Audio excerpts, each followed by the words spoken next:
It's Kojo Raps on TV. I'm here with the WBO champ, Mr. Jamal Herring. How you doing, sir? Good, man. Good to see you, brother. Good to see you. I'll give you that, man. No problem, man. We're here in Vegas. I just want to talk back about 2019 and how much of an exciting and great year it was for you. Talk to us about 2019 and obviously your plans for 2020, if you can, please. 2019 was definitely a breakout year for my career, I could say. Had a lot of great moments in that year, of course. Won my title, defended my title, so that's just a lot right there. But 2020, I want to do bigger and better things, of course. And right now, I believe Carl Frampton is the next big thing on the schedule. Yeah. He's obviously Frampton, and you brought the name up. He's a big name. But from your perspective, is that an opponent that you feel will take you to another level? I think you've had a great 2019 and you're being much more recognised now. But do you think a win over Frampton would really take you to the higher echelons within the sport? Oh yeah, of course, because like I said, Frampton will be without a doubt the biggest name on my resume. And you know, Carl is a respectful guy. He brings a huge fan base. I mean, a man brings a country. We're talking about potentially having a fight over there in Belfast in a football stadium in Windsor Park. So I mean, fights like that, obviously they put you on the map, not as just a national, icon, but you become an international superstar in the sport of boxing with fights like that. So who doesn't want to cement that legacy with the big fights? Look, and I have to say, it's refreshing to hear you say that you're planning to come towards the UK, because I would love to see more American top quality fighters coming over. What makes you want to fight abroad? Like I said, I'm a throwback fighter. I believe in the title of the People's Champions, which means to me, I'm willing to fight wherever the people want to see me fight at. And I give Carl Frampton that respect because he's a 3-time world champion in 2 weight divisions. He obviously has the bigger name. I'm an honest, reasonable guy, and like I said, who doesn't want to enjoy that UK Irish crowd though, man? Like I don't understand these fighters today. These fighters feel like, I feel a lot more safe. And that's the problem. They feel safe, fighting at home because they want to get the sway of the judges. But I believe if your skill set is good enough that you can take the judges out of it, even if it goes to a decision. If it's clear as day of who the winner is, I believe you get a fair shake. I mean, of course, this is boxing. We've seen crazy decisions. I mean, for instance, I'm glad we're here. I thought Fury won the first fight, and I was choosing Wilder. I thought Fury won. But, I mean, here we are again, and I'm excited to be here. Yeah, and to be fair, you kind of led me into my next question. So the judges and the ref, it was announced this week, Kenny Bayless is the ref, and then 3 American judges. From your perspective, how do you feel that's going to make Fury feel in terms of going into this fight, knowing that he doesn't really have anybody from his side? In the defense of the judges here, you can actually say like Vegas, they actually have their own entity from the rest of the country. Okay. You know what I mean? Like say they fought in California, you'll probably get a California judge, a foreign judge, and maybe a neutral judge. But for the most part, Nevada is their own separate thing. They have, you know what I mean? So and I've seen them give fair shakes to the foreign fighter. So I mean, at the end of the day, Nevada has, been kind and fair.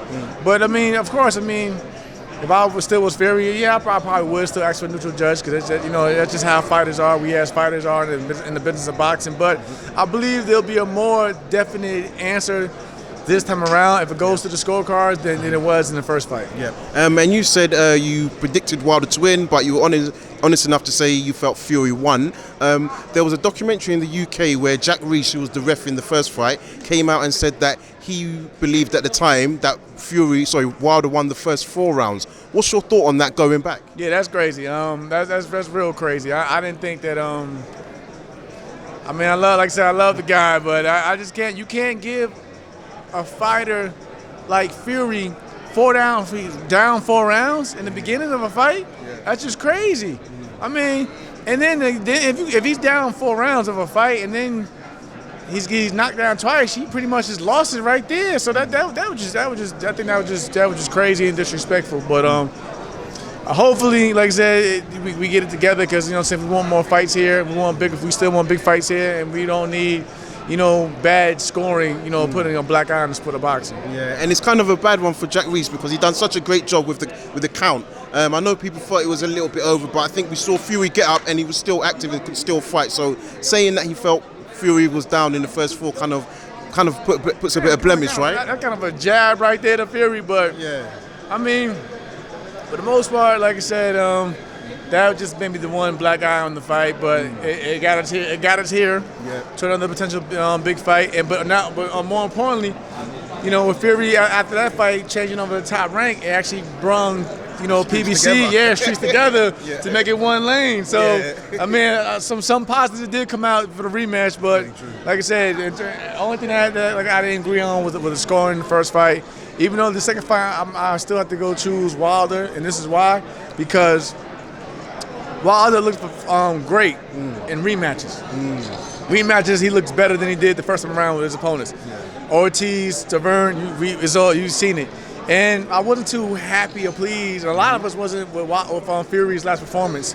You know, it was kind of a shaky, performance, but he got the W. He did what he had to do. But I just, at the end of the day, you still have to give it to the puncher. But if it goes to the decision, it's because I believe Fury was the better boxer and Wilder just couldn't catch him. So if it goes to the decision, you got to give it to Fury.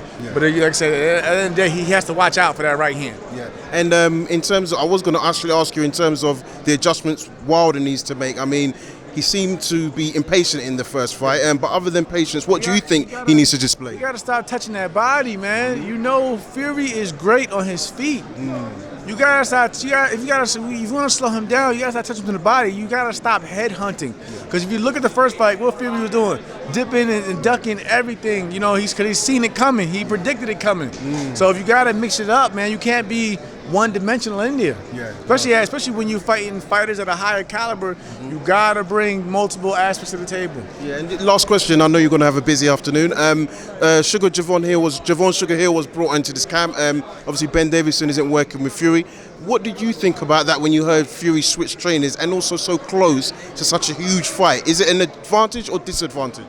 I think that's kind of a disadvantage, and this is why. I know they worked in the past, but that's like 10 years ago. And I feel like there's a disadvantage because when you work with a new trainer, you're still working on that chemistry factor. You know what I mean? You don't want to have to, figure out what your fighter's made of in the real heat of the moment with a fight this big. You do that on tune-up fights. Like, for example, Jamal Herring's last fight. He got a new trainer. He needed a light touch, if you may say. And it didn't look his greatest, but at least he didn't go in there fighting, another hard fight. Yeah, exactly. Yeah, with a new trainer. So that's another thing people need to look out for. Yeah. And this will definitely be the last question. DI. Not a lot of people have spoken about the cut that Fury received in the last fight, and you did mention it briefly. How do you think that's going to make Fury fight, knowing that he's in with a very dangerous puncher? That's another thing. He could be very defensive, more defensive than the first fight. I know he's trying to say 2 rounds he's going in for the knockout, but boxing is a chess match. So a lot of things play mentally in there. So we'll just have to wait and see. But I just see just a lot of obstacles against Fury. But the man's come back from depression and things like that. So if he can battle that mentally and be here at the top of his game, he can potentially get through it again in the ring. Yeah, perfect. Listen, Jamal, thank you very much. Look forward to seeing that fight announcement with Frampton, and hopefully we see you in the UK soon. Take care. Kojo signing out.